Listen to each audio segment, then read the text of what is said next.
through your poor self-definition. May I ask a question? Not yet.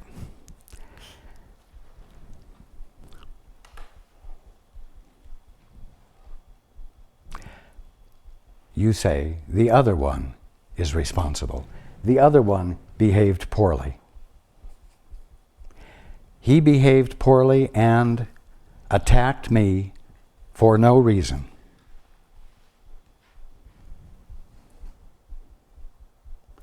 Well, whether he attacked you for no reason or a good reason, the only reason you see attack and feel vulnerable is because you're looking at his behavior through your own poor self-definition. You are seeing his behavior in light of your innate vulnerability.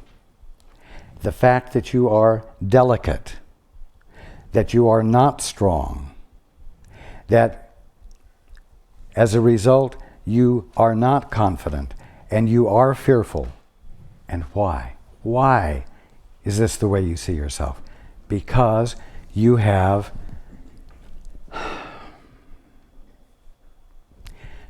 gotten a bill of divorcement from your father and lost your identity.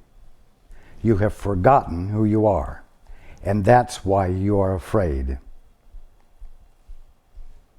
And it's because you are afraid and feel vulnerable that you can determine that some movement or activity out there in your world is a threat to you.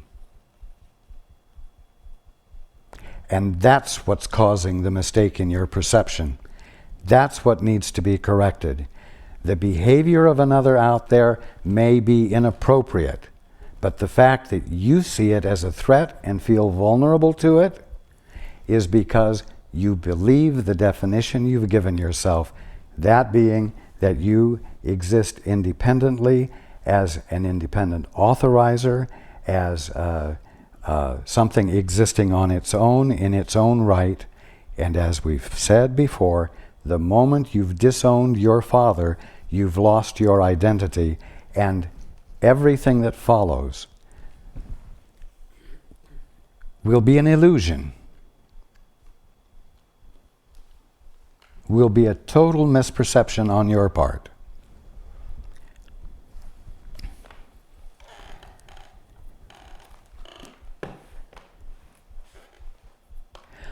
The answer lies in remembering who you are, so that your response to someone else's behavior that is an expression of their ignorance will arise not out of any feeling of threat or vulnerability in yourself, but out of compassion and understanding of what is true about the brother who is behaving poorly, who is expressing his own projections of his own fear that he doesn't want anybody to see.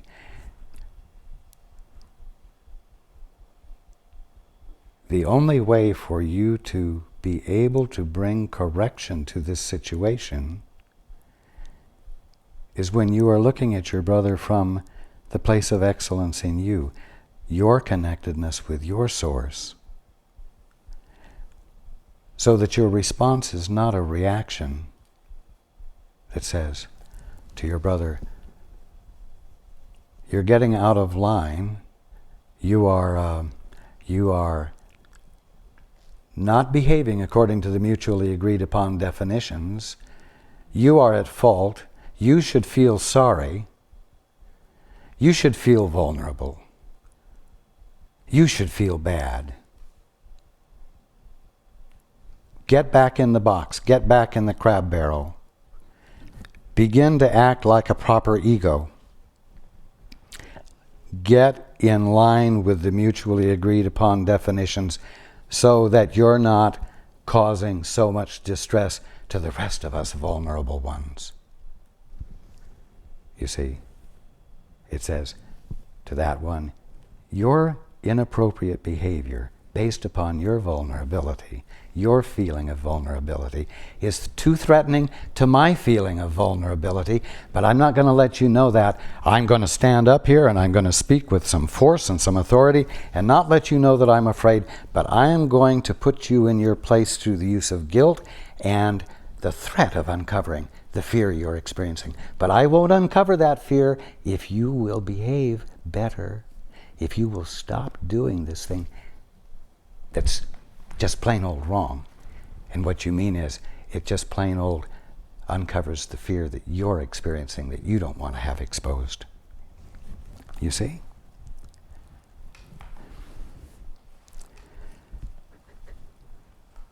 Repeating. Anger cannot occur unless you believe that you have been attacked, that your attack, in return, was justified, and that you are in no way responsible. Given these three wholly irrational premises, the equally irrational conclusion that a brother is worthy of attack rather than of love follows. What can be expected from insane premises except an insane conclusion? The way to undo an insane conclusion is to consider the sanity of the premises on which it rests.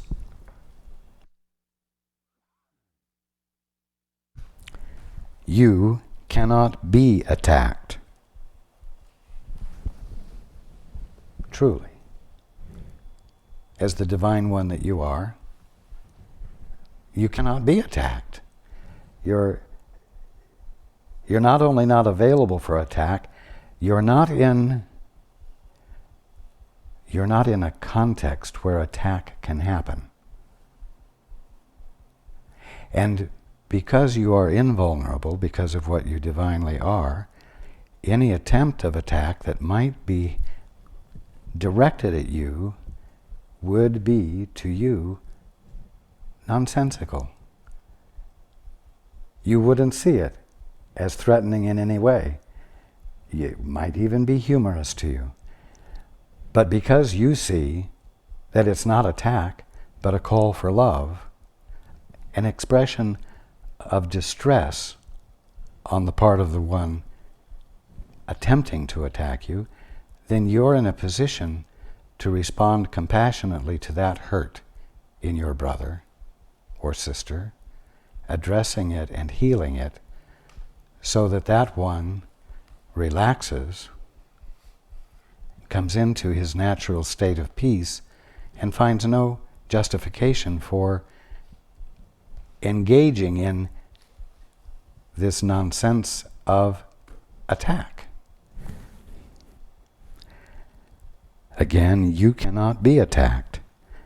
Attack has no justification, and you are responsible for what you believe. You have been asked to take me as your model for learning. Since an extreme example is a particularly helpful learning device. Listen to this. Everyone teaches, and teaches all the time. This is a responsibility which he inevitably assumes the moment he accepts any premise at all, and no one can organize his life without any thought system. Once he has developed a thought system of any kind, he lives by it and teaches it. So, your fundamental thought system is your definition of yourself.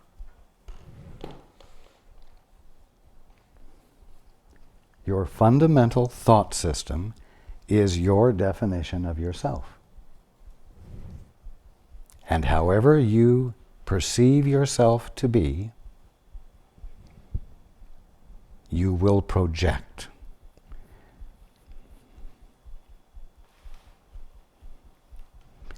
Anyone who operates outside of your definition of yourself you will perceive to be either a threat or a potential threat, because their presence will always throw you off balance.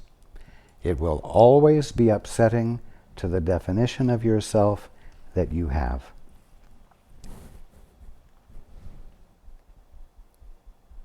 And so by projecting it, you teach it. Continuing.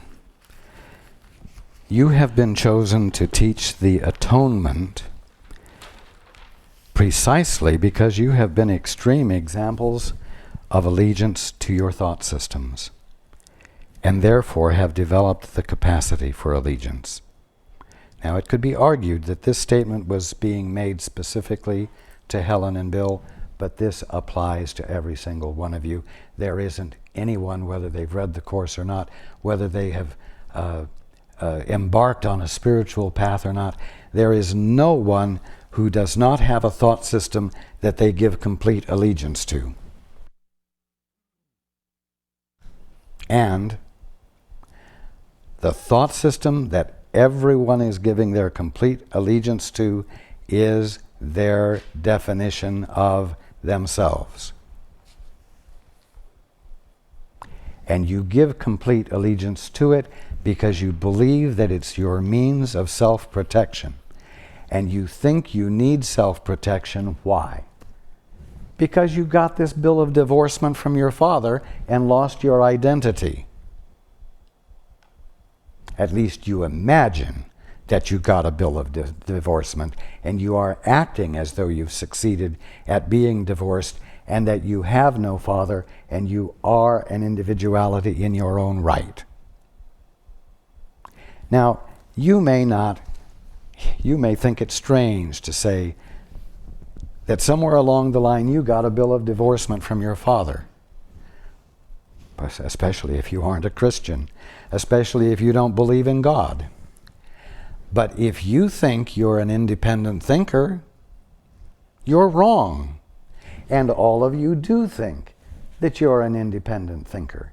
You think that you're an independent individuality. You think you think the world is full of independent individualities, each unique creations of God, but existing in their own right to work out their own salvation, independent of God, regardless of God.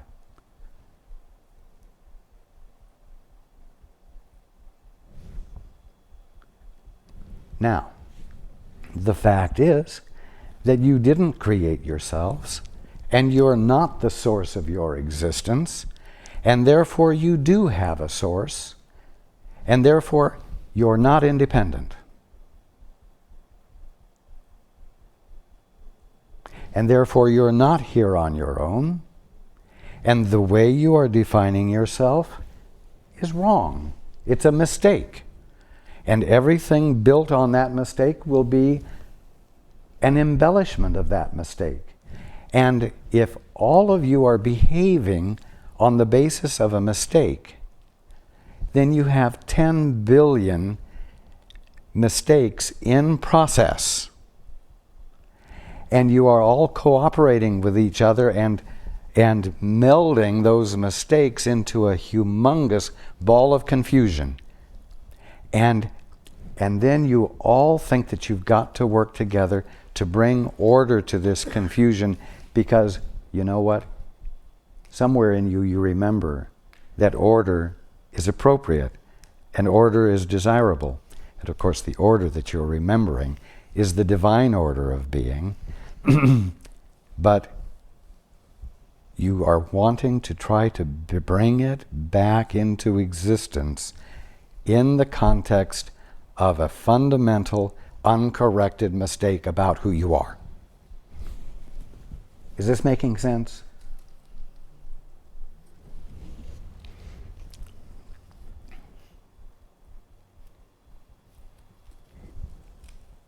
Now, we're learning about the way it works before we apply it in daily life. you must understand this because it's the basis for correcting the problem where the problem lies.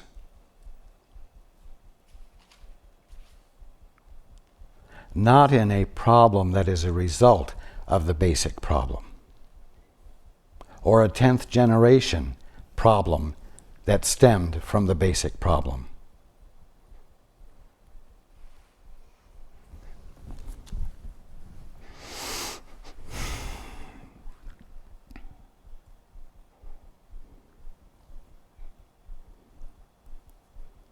Now, because all of you have learned great allegiance to your thought system, and I'm continuing, you have been chosen to teach the atonement. Isn't that something? Because you're all so excellent at being mistaken, you are chosen to teach the atonement. And yet it makes perfect sense, because you see, the truth is that you're all the Christ, behaving as though you're not, and believing your behavior. And you are using your divine capacity to be devoted to something in an idiotic way. And because of that, shall I say, because you have become so good at it, because in the beginning, you, how can I say it?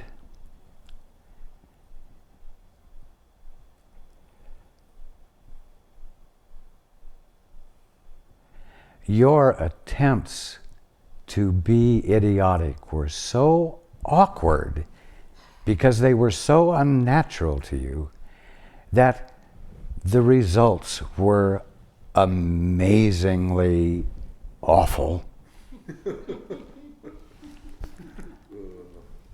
And you have refined the process, and you have become better at it, and your devotion to it has had its beneficial effect, I will put it that way, to the point where you are once again clear enough in your ability to be devoted that you can be chosen to teach the atonement. You have been chosen to teach the atonement precisely because you have been extreme examples of allegiance to your thought systems, and therefore have developed the capacity for allegiance. It has indeed been misplaced, but it is a form of faith which you yourselves have been willing to redirect. You have been willing to redirect it in that you find yourself reading the Course. You have been willing to redirect it in your search for a spiritual path. You have been willing to redirect it by conceiving of the possibility that there is another way to look at everything. Continuing, you cannot doubt the strength of your devotion when you consider how faithfully you have observed it. It was quite evident that you had already developed the ability to follow a better model if you could accept it.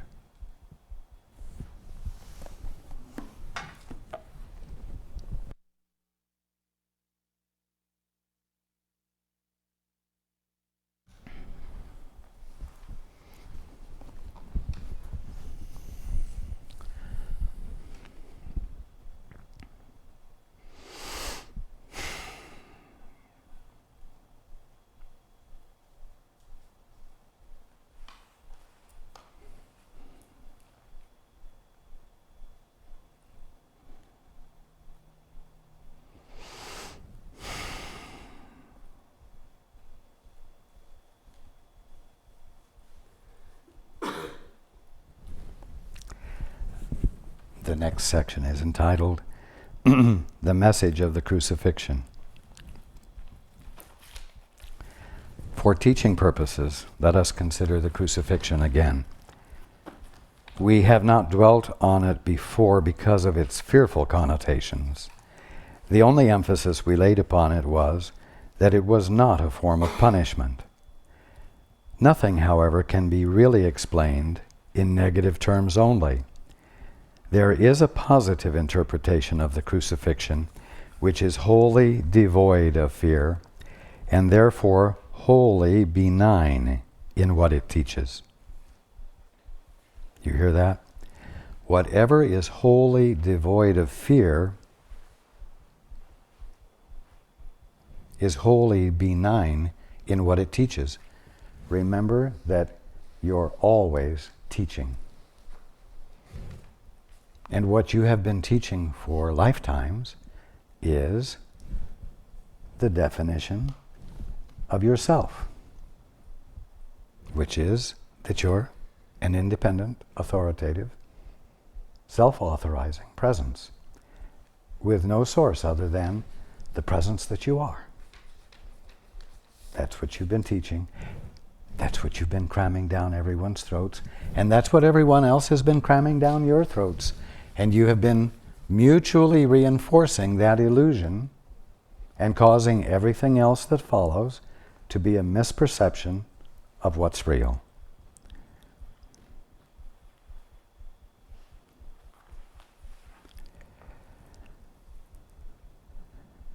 Again, there is a positive interpretation of the crucifixion which is wholly devoid of fear and therefore wholly benign in what it teaches, if it is properly understood.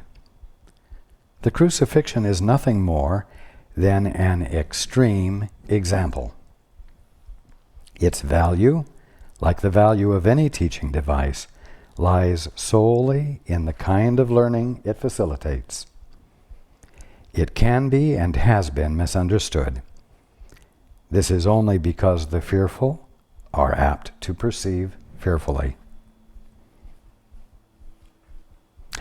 I have told you that you can always call on me to share my decision and thus make it stronger.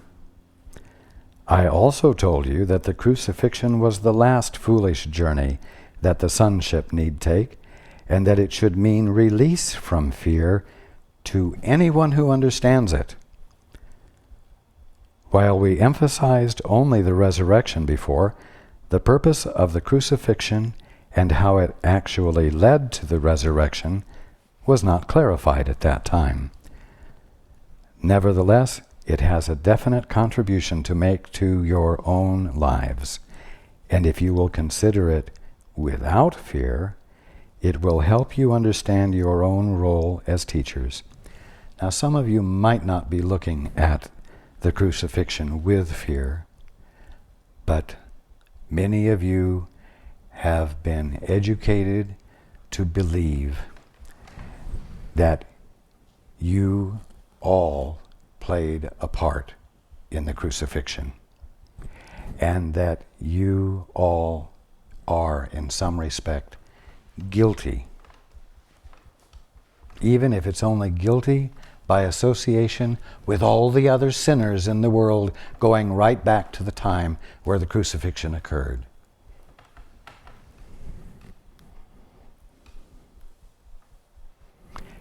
And that's one reason this sentence is so important.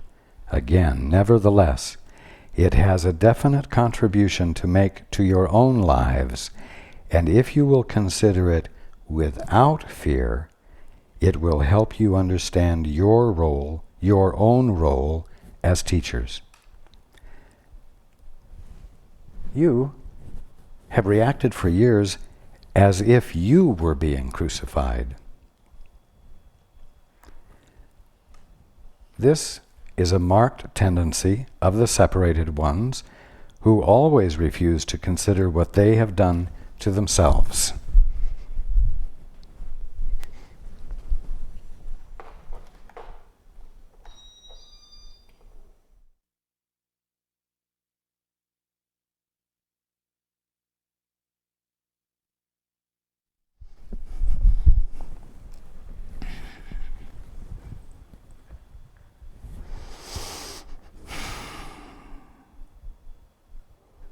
Again, you have reacted for years as if you were being crucified.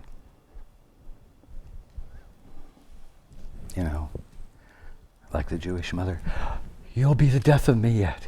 You look at your neighbors, your family, your friends, your bosses, and you see them as putting you on the rack, always keeping you at a disadvantage. You look at your politicians, you look at the state of life itself and see it as a constant threat, a constant being put on the rack, a constant being put up on the cross, and no relief, no relief, no relief.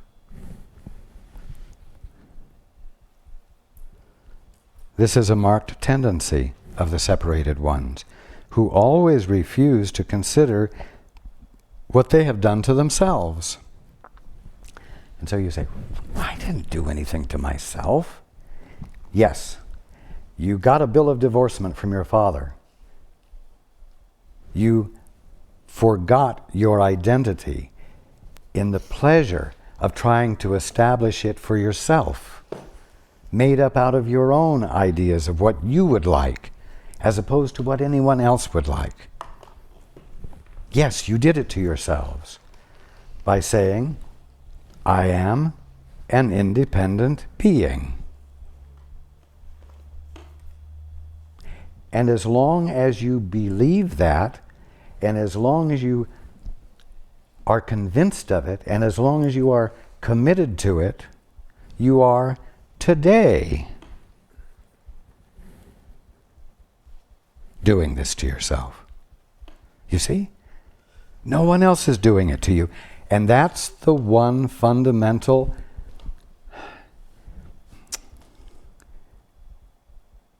I'm going to say weak link in this whole thing called the human condition.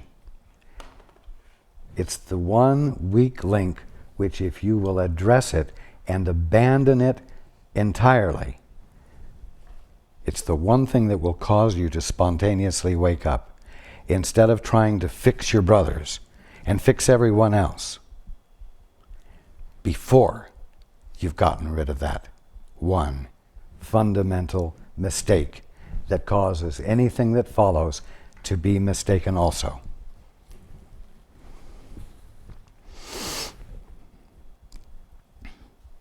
Projection, which means saying, the devil made me do it, she made me do it, he made me do it, instead of recognizing, wait a minute, I have a fundamental mistake in my premise.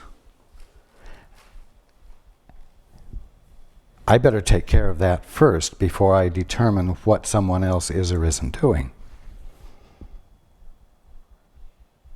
I've got to correct that fundamental mistake by inviting someone else in.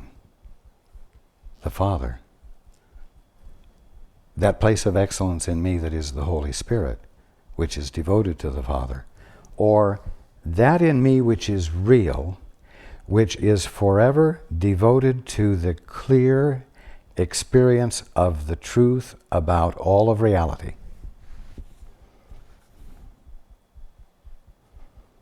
Projection, continuing, projection means anger. Anger fosters assault, and assault promotes fear. The real meaning of the crucifixion lies in the apparent intensity of the assault of some of the sons of God upon another. The apparent intensity. And I would add the apparent assault. This, of course, is impossible and must be fully understood as an impossibility. In fact, unless it is fully understood as only that, I cannot serve as a real model for learning.